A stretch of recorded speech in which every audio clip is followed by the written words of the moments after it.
What does perfect even mean? Is there even such a thing? Ooh, can we switch up all the... So many have asked about my Sigma and OCTANTIS build, and like always, your squad leader is here to deliver. In today's video, I will showcase my build on this awesome shield and sword, that allows you to inflict red critical numbers on enemies without the help of any Riven mod, nor the infamous maiming strike. Okay, I know you are excited to know my mod setup, so let's go straight to the build section of this guide. Now I know what you are thinking, yeah right, no Riven and maiming strike, but it has sacrificial mods. It still needs a lot of investment. Yes, it does need a lot of endo and credits, but it's really worth it. However, don't worry, as if you haven't fully maxed out those sacrificial mods just yet, then I have another build variation for you guys later. For now, let me discuss why I choose to mod my Sigma and OCTANTIS this way. So if we take a look at the base stat of this melee weapon, we can notice that it has great critical stats, a mediocre status chance, and mostly deal/damage, which is why I choose to go for a critical slash build. Now, slash won't be proccing a lot if we have only 16% status chance. So, we have two choices, either put two dual status mods to increase the status chance, and as well as get extra elemental damage such as corrosive or viral, which works well for our build, or we could put weeping wounds on the mix, and a mod of our choice, like buzzkill or gladiator might. What's the difference between the two build variation?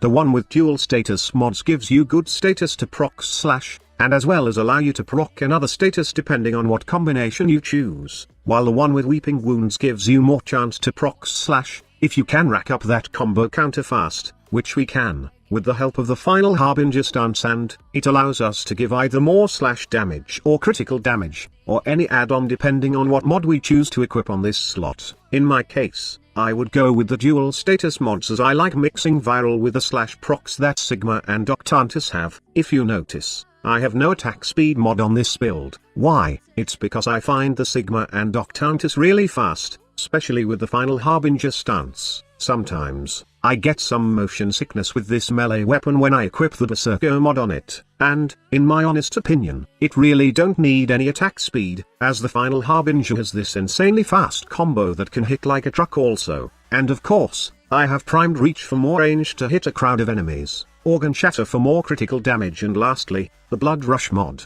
Now here's a really good tip: if you see a weapon which has high base critical chance, then try out the combination of the sacrificial mods, with blood rush and drifting contact. In this way, you can turn any melee weapon into a red crit monster. With these four mods over here, my Sigma and OCTANTIS can achieve red crit at 2 times combo multiplier, and that's a constant flow of red crits, by the way. No need of any outside buff, or the help of any other critical mods. Now, like I have said earlier, you can have a different build variation for this melee weapon if you happen to have not maxed these sacrificial mods yet. You can just add primed pressure point, and then true steel on this slots. However, don't expect that you will inflict red crits the same way as with those sacrificial mods. You can still dish out red crit numbers, but it would take about 2.5 times combo multiplier to see those red criticals, and probably 3 times combo multiplier and so on, to see a constant flow of those red numbers. Lastly, if you have both sacrificial mods, and you have endo and credits to max only one sacrificial mod, then go for sacrificial steel first, as we need that critical chance more than the damage. These mod has 28% more critical chance compared to the ordinary true steel, and best part of this mod setup is, you can get almost the same result at 2 times combo multiplier, and you have more total damage because of primed pressure point.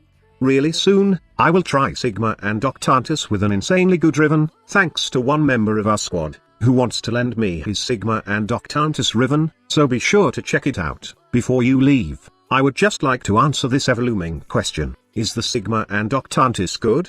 And should I get it first before the Zenith or the Zenithstar? The answer is quite simple: it's really up to you. The Zenith is more towards those who like to use guns, while the Sigma and OCTANTIS is really fun, especially for those who love to use melee weapon a lot, while the Zenithstar is probably a good utility and it synergies well with some frames. But in the end, there's no actually best daily tribute to get, but only what's the reward you find the most fun for your play style. So that's it. I hope that you find this video informative. Don't forget to hit that like button if you find this video useful, and subscribe for more Warframe content. Also, you can check our team on Discord and hang out with the squad if you have some time, and you can follow me on Twitter and say hi to your squad leader. Links are on the video description below. Thank you so much for watching. Squad leader signing off.